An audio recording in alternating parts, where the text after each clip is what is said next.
আজকে টুপি নিয়ে আমরা গন্ডগোল করি, আজকে আমরা পাগড়ি নিয়ে গন্ডগোল করি, জুব্বা নিয়ে গন্ডগোল করি।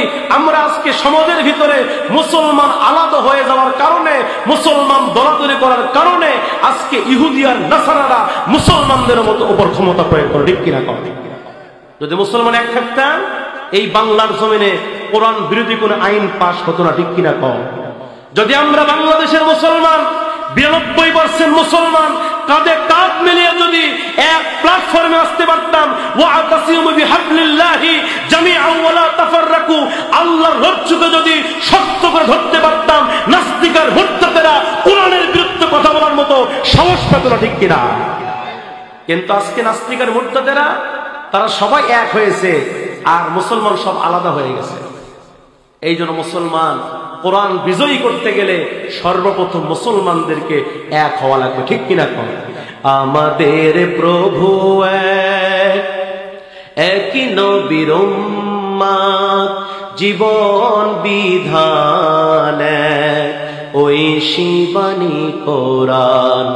আমাদের প্রভু একই নবীর উম্মত, জীবন বিধান ওই শিবানী কোরআন। তবে কেন এক হে মুসলমান, এক হও করি আহ্বান। তবে কেন এক হে মুসলমান, এক হও করি আহ্বান। বাইতুল্লাহ এক, মদিনা শরীফ এক, উহুদ পাহাড় এক, বদরের মাঠ এক, ঠিক কিনা?